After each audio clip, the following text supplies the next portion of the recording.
with S.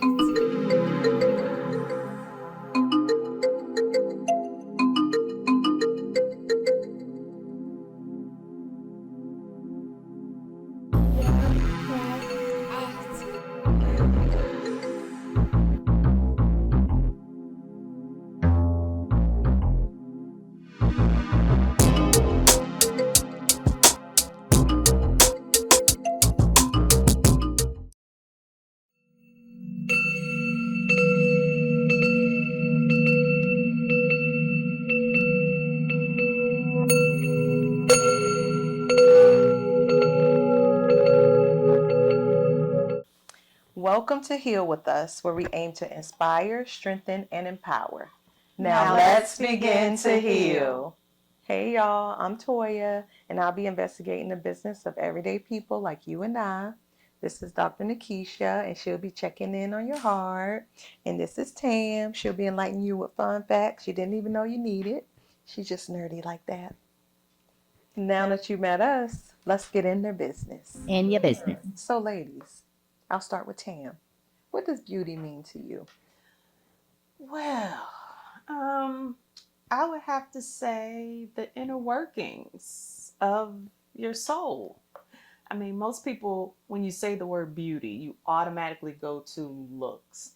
And I think it's deeper than that because maybe the outside is a little tarnished, maybe a little aged, but the inside is just, nice and beautiful. I mean, I just think that when I consider beauty, I try not to go for the surface, because yeah, sometimes the surface gives you that, but sometimes you got to dig deeper. So I feel as though beauty to me means what's on the inside. And Dr. Nikkisha?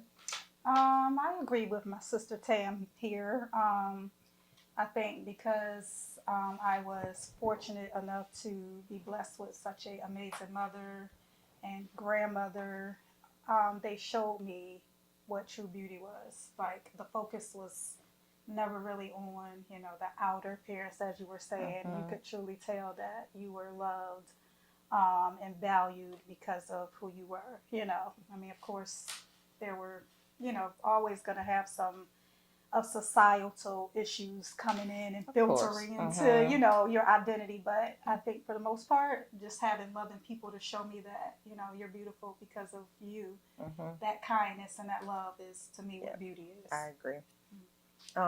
So Tam, what mindset do you link to beauty? What mindset do I link to beauty?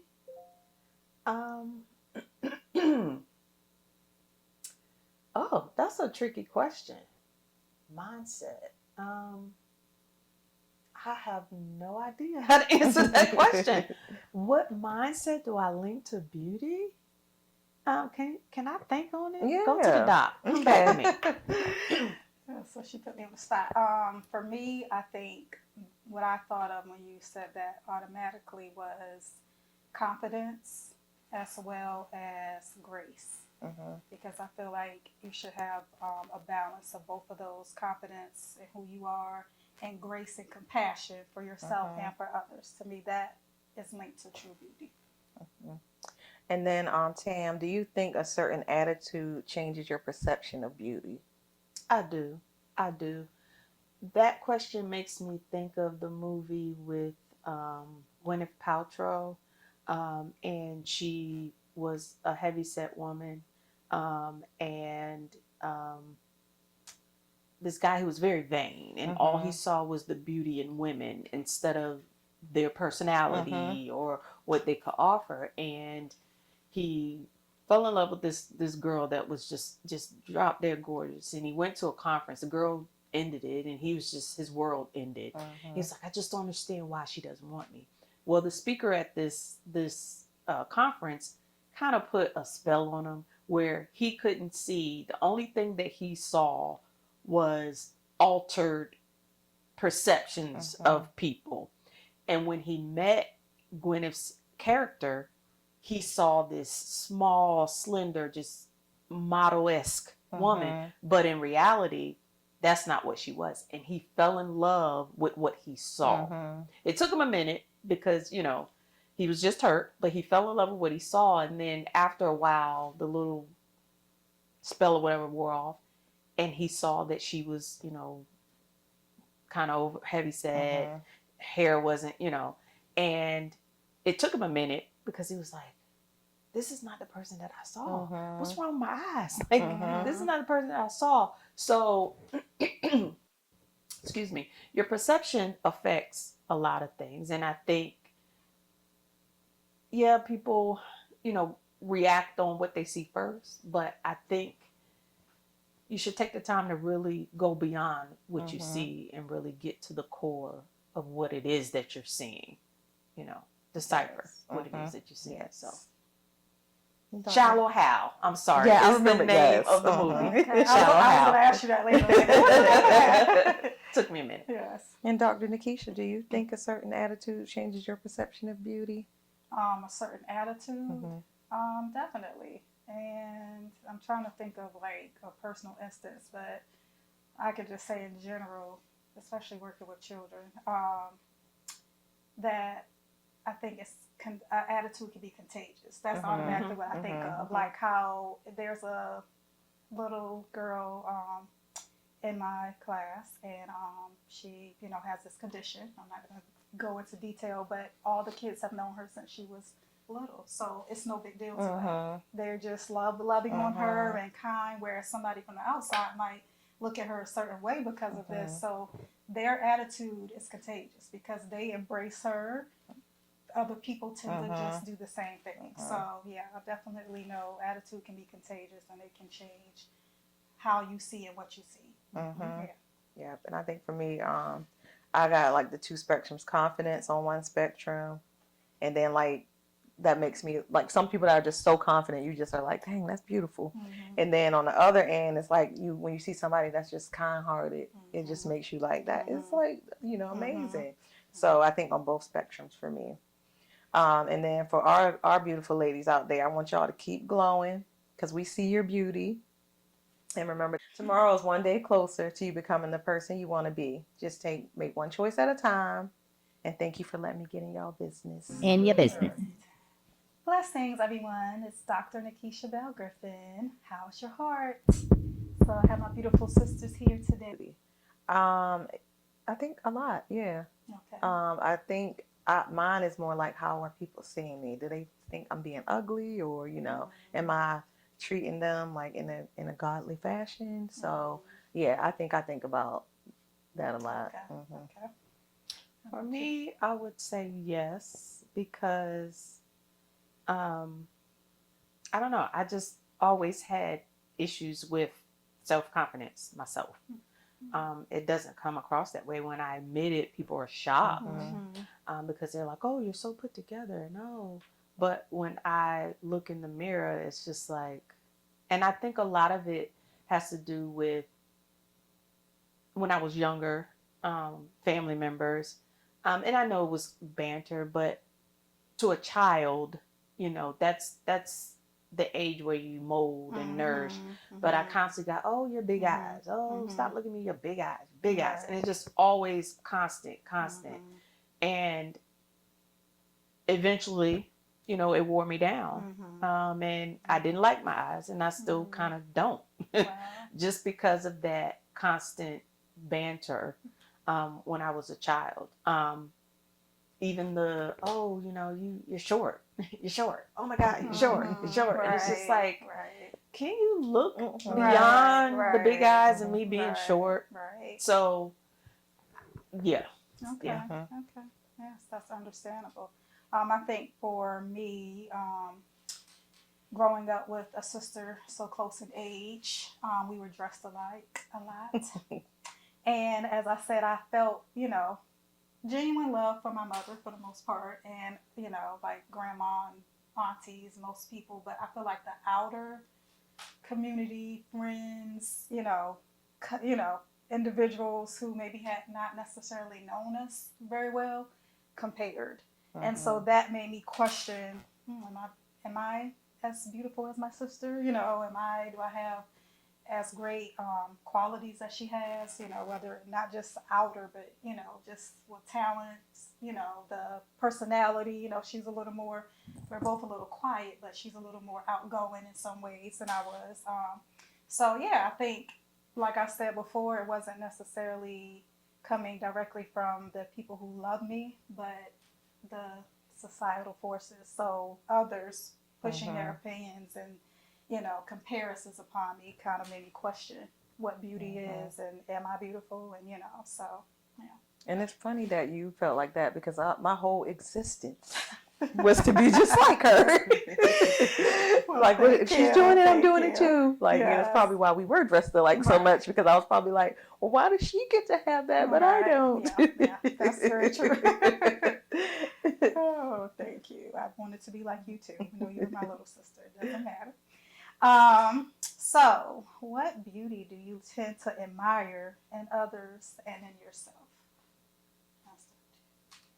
And others is definitely like the confidence factor. When I see somebody like Tam, for example, like how she doesn't feel like, but from somebody looking in, it's not even necessarily, you don't have to have it all together, but I think just the way you are so willing to help somebody else out if they are lacking confidence somewhere or, So, yeah, so I appreciate the confidence that you exude and make me aspire to, do it myself. Oh, well, thank you. But I think confidence is what I notice the most. What about in yourself? You didn't answer that. Oh, in myself. Yes. So I think in myself is more like it's a kindness thing for me. Like I hold myself too. So if I'm not being that, then it's like I can't even sleep at night if I feel like I was ugly to somebody or not being nice. So it's very true. Okay. Repeat the question, please. So my question was, what beauty do you tend to admire in others as well as in yourself? Okay. The beauty that I admire in others is just being tall. I want to be tall. I hate being built to the ground. Oh my gosh. I want to be nothing but legs. I want to be like 5'9", 6'1". I just want to be tall, child. Tall. Okay. The beauty I admire in myself.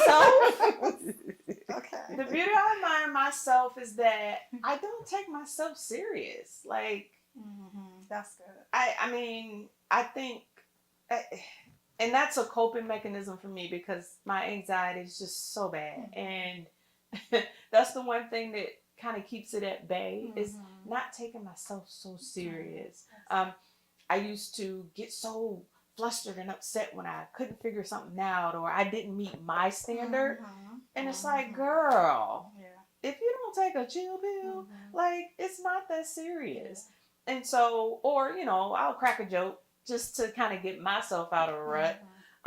But to piggyback off what Toya said, I've heard people say that to me before. So just kind of brushed it off. But to hear it again, it's like, okay, maybe I need to pay attention to that aspect. Definitely. So, and I think that's amazing because what you just described was self-compassion, which we've talked about before. Like you've learned how to be compassionate towards yourself, and that's a beautiful gift. I think that's the most beautiful thing. It took me a while. Right. But it you took got me it. a long time. But you got it. But I got it. Yeah. And you might feel short, but your personality is so Right. tall. And that's why, because I The overcompensate. people probably think you're like 6 foot tall. You just told them you're not. This is a little tall. Right. And to all our short people, I embrace my shortness. I love it. Okay. Just thank you for sharing that. So my next question for you ladies is, what are some cultural or societal norms you have embraced, whether unknowingly or with pride? So it could be something positive or negative or neutral, but something you feel like you've kind of embraced that's like a social or cultural norm. For beauty or something like that? Oh. I can go. So another little thing that I don't like about my body, well, before, was my lips. I always felt like they were very full, and I never liked to wear lipstick. And there was this young lady, she was a vlogger, I think, and she started this movement called Black Girls Wear Red Lipstick. And so once I start following her and reading her blog, unfortunately, she ended up ending her life, taking her life. Wow. But Jesus. I mean, it was just a big movement, and she inspired so many women. I started wearing red lipstick, and it was met with uneasy comments from my husband, but it helped me to kind of embrace Right. the thing that I was insecure about, Right. I and love so that. start wearing it. And I said, I'm gonna wear it regardless. Right. Like, and I love got so that. many oh, that lipstick looks great on you. I love So that. I love that. I love that would be my That's example. awesome. Yeah. I love that. Okay. How about you? I think I'm trying to think of something that I don't know. I don't know what weird. I just think of like weird things that I used to do, trying to keep up with the beauty standards, I guess. Like when we used to like pinch our cheeks so it would look like we had the blush on or something like that. I think of things like that Okay. Yeah. that are silly, but we try it just to. Right. What about you, Doc? So I just think about, y'all know me all my life, my phase where I was kind of like Black Power. And because I had so many negative experiences related to, and I don't even think it was just personal experiences, but just becoming aware of the challenges Black women and Black people in general face because of the color of our skin, our lips, our hair, whatever. I kind of did like Tamara. I just embraced all of those so-called negative traits and just kind of like really went out my way to accentuate those things. So that's when I had decided to grow my locks and, just, a lot of just wearing clothing that supported our culture and things like that. So for me, I kind of went to the taking something negative and trying to turn it into something positive by showing and expressing my pride in being African American. So, yeah. Yes.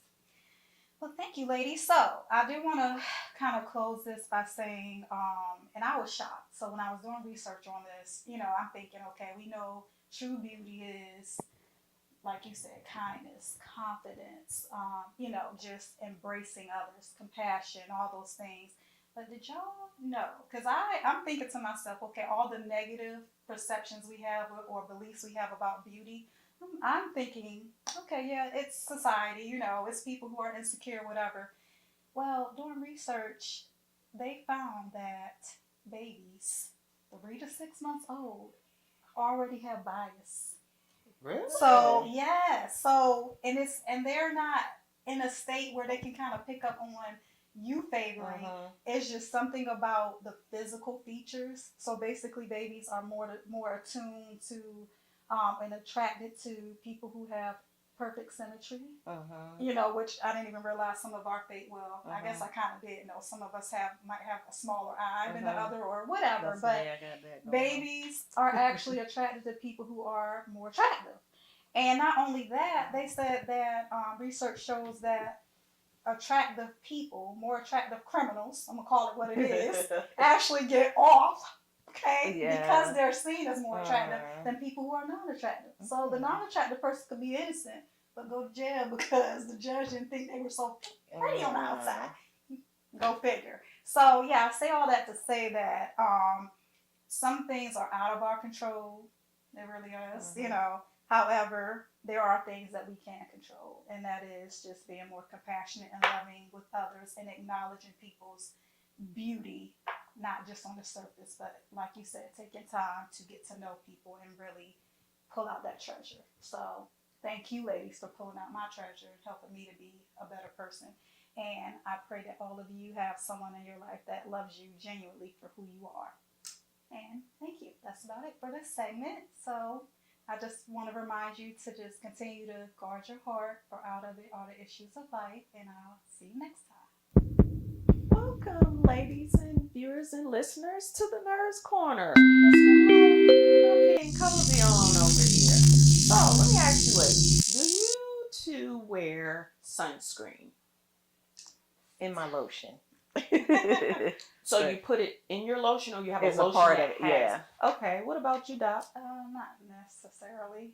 Not consistently, I'll just say that. I do have moisturizer for my face that has sunscreen in it, but You see my face? yeah, I know you're very disappointed. I'm so sorry. Okay. All I'm right. so sorry. Well, we're going to correct that. We're going to Okay. help you. Okay, thank you. Okay.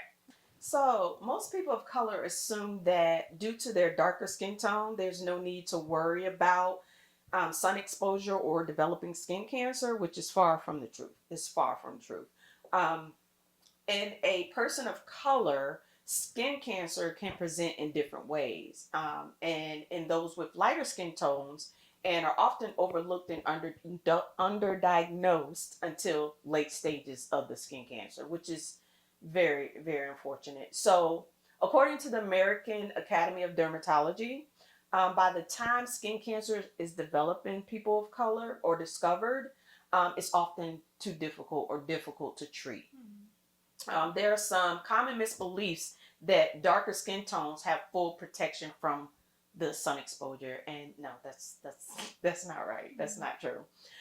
People of color should indeed wear sunscreen every day. This should not come Doc, to me. This should just come from me all. day, Okay, Doc, to okay. protect your Yes, skin, ma'am. Yes, not ma'am. only from sunburns, but as well as preventing skin cancers, which are on the rise in people of color. Wow. It's on the rise.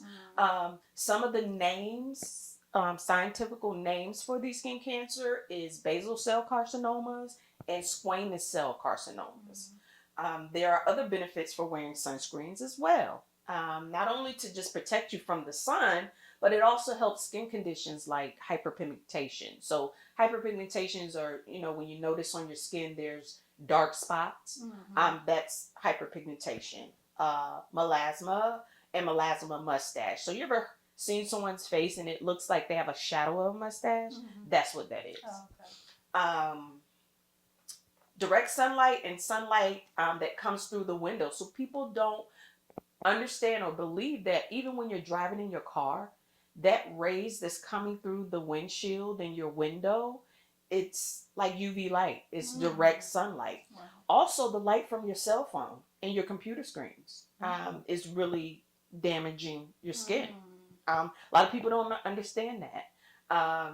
So I'm going to get into the nerdy part of it and give you a little bit of science about your skin. Okay. So what gives us our tone in our skin is called melanin.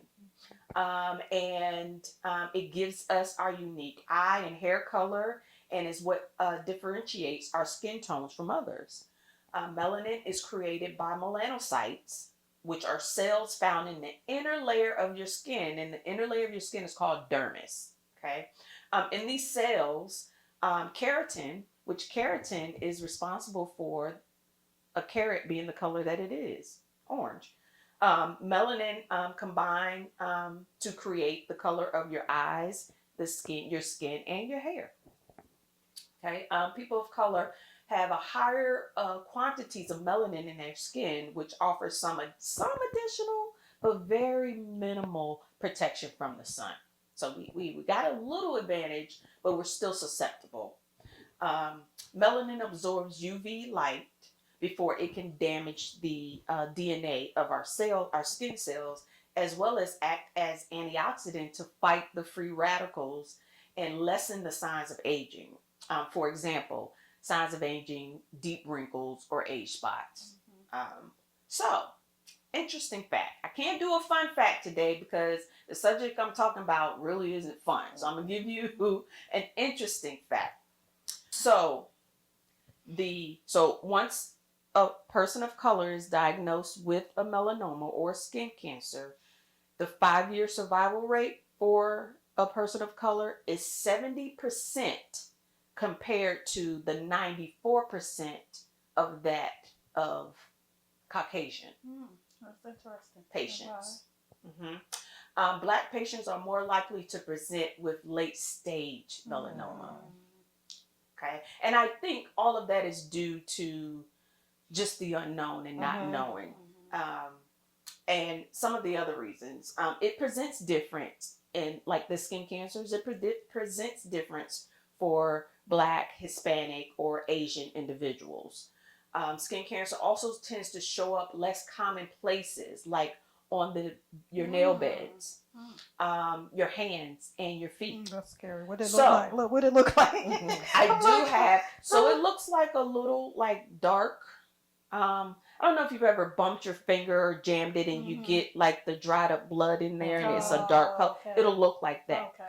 But interesting fact also, a melanoma is what Bob Marley passed away from. Yeah, I know. It was on the bottom of his foot. Yeah. And he never knew it was there because, I mean, think about it. How many times or how often do you look at the bottom of your foot? Yeah. You know, Yeah. at a certain age, you lose that ability to be limber to even get your foot up to look at it, you know? Yeah. So I just tell everybody, just do a thorough Examine your check. body, You see right. anything unusual, you know, go to a dermatologist, not your primary doctor, but a dermatologist who specializes in the conditions of the skin. Let's see. So melanoma can be in various places, and more hidden, such like I stated, the bottom of your foot and even in between your toes and in between your fingers. So definitely just do a thorough check.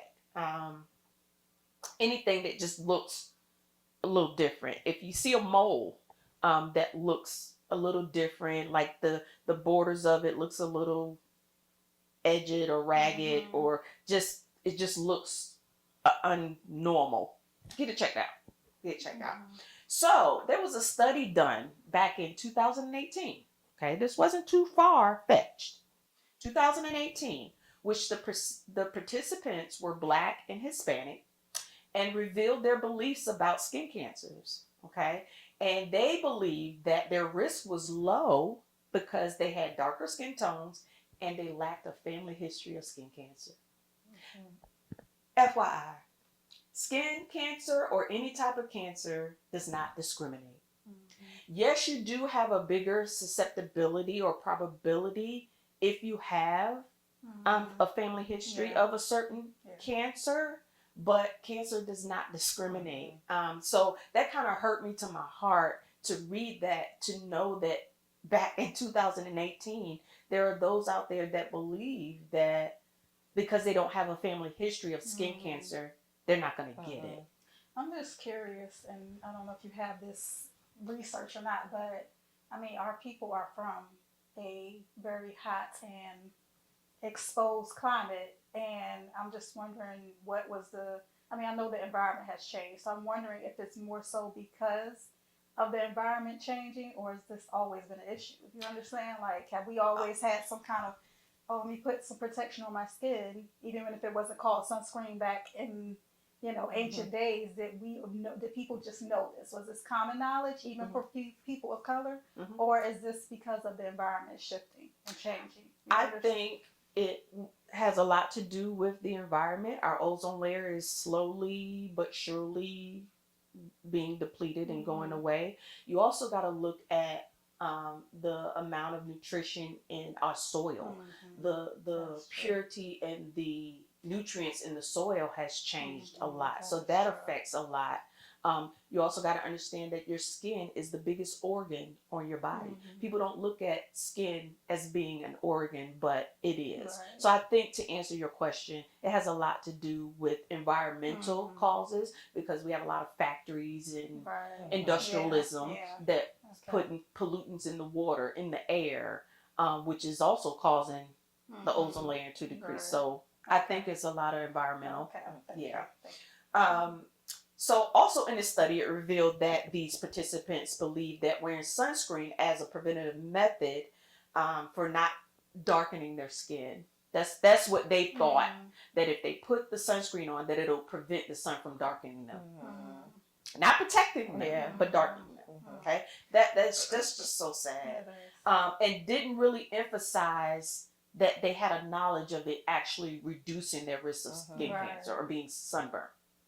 Okay, and I just kind of want to go over some facts or some information about sunscreen. Maybe you two or maybe the viewers don't really know.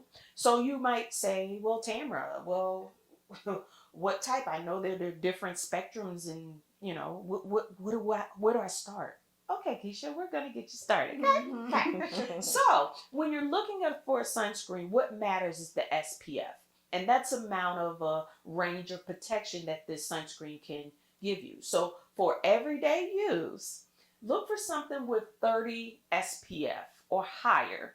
That's enough just for everyday use. Now, if you're going to be outside for a prolonged amount of time, you need something with an SPF of 50 or greater. Okay. And also remember that these sunscreens aren't waterproof. Some of them are, but the brands aren't that reputable. So just remember, if you're going to be out in the water or you're sweating or you need to apply it every 2 to 3 hours, reapply it. Okay. And not just on your legs and your arms and your back. No, you need to get in between your fingers. I'm also going to talk about stuff to put on your face because I would not put a regular sunscreen on my face.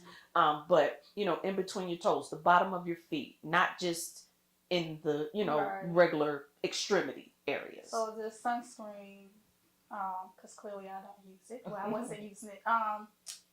Replace your lotion, because my thing is, so you're putting that on and then you're putting lotion on too. Well, lotion is for ash. Right, but that's what I'm saying is, do they have lotions that actually have They do have, in it, so you're only putting on one layer of lubrication and not all this? Well, I mean, the more lubrication, the better. I'm just saying. Yeah, But they do have lotions that have sunscreen in them. I don't use them. Okay. But there are some lotions that do have sunscreen in them. So. And why don't you use them, ma'am? Because I just don't. I don't. Okay. That's a good question, though. Just wondering. Okay. All right. She said lotion is lotion. That's sunscreen right. is I know, sunscreen. right? She's like, no, she wants to keep them separate. Okay. Yeah. So one of the deterrents for people of color of wearing sunscreen is because it gives us what they call a white cast. So if you get a sunscreen off the shelf from, say, Walgreens, and you put it on, and it's going to leave like a white cast on you. And that's because of the zinc oxide and the titanium dioxide that's in it. Some of the popular brands that I don't use, but everybody is kind of familiar with, is Banana Boat, Carpetone, Blue Lizard, and some Sun Bum. So those are some of the ones that everybody come to mind. You think of sunscreen, those are the names. So I talked about something that you can put on your face. Something that you can put on your face, and even just on your body, but on your face, is tinted sunscreen. So it'll give you a little bit of coverage, but it's still, a sunscreen. And it has iron oxides in it that will protect the darker skin from indoor light as well, and even the light from electric screens. Like I said, your cell phones, computers, that are, these tinted sunscreens are kind of less likely to irritate your skin. Now, when you apply the sunscreen, give it about 10 minutes or so to absorb into your skin. So to answer your question, you put your lotion on, and then when you, get ready, put your sunscreen on and kind of let it absorb, before you go outside or go into the direct sunlight. Also, like I said, reiterated that if you're out in the sun, you're sweating, or in the water or water activities, remember to apply every 2 to 3 hours because it will wear off. So I just want to give you 3 brands that are clean, vegan, cruelty-free brands that I have used, that are just very good, excellent. One of the brands is called Live Tinted.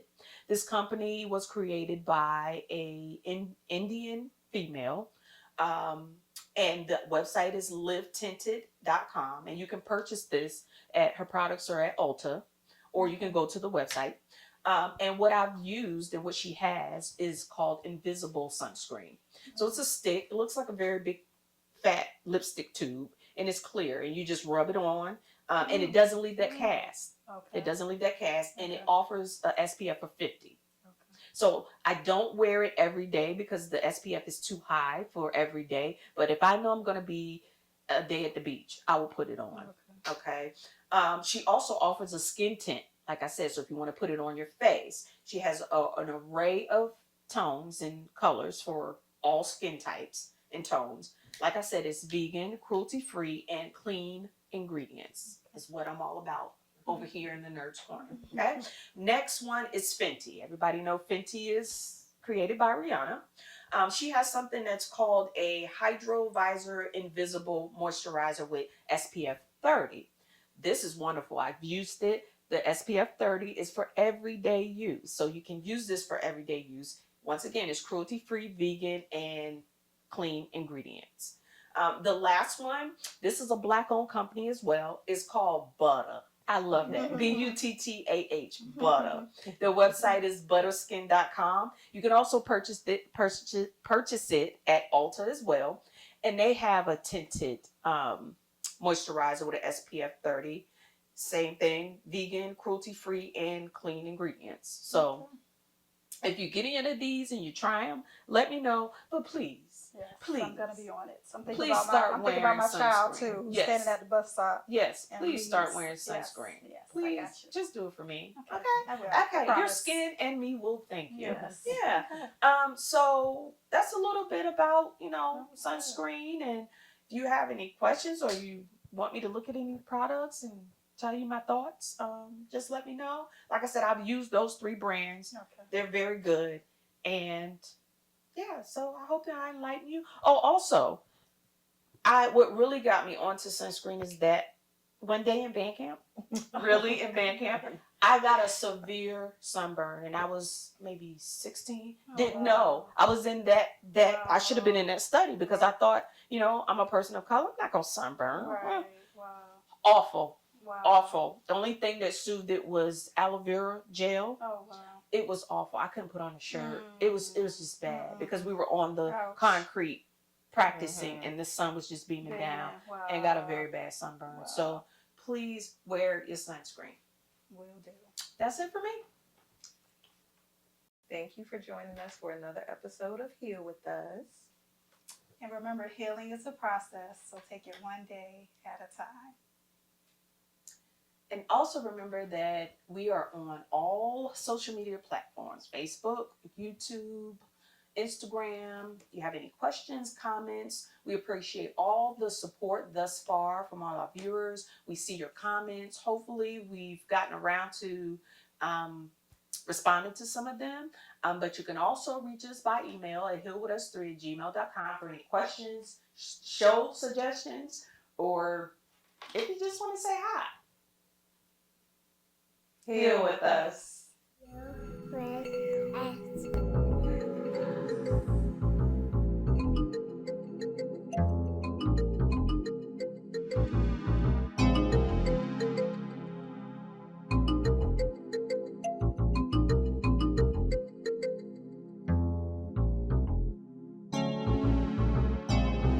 In your business.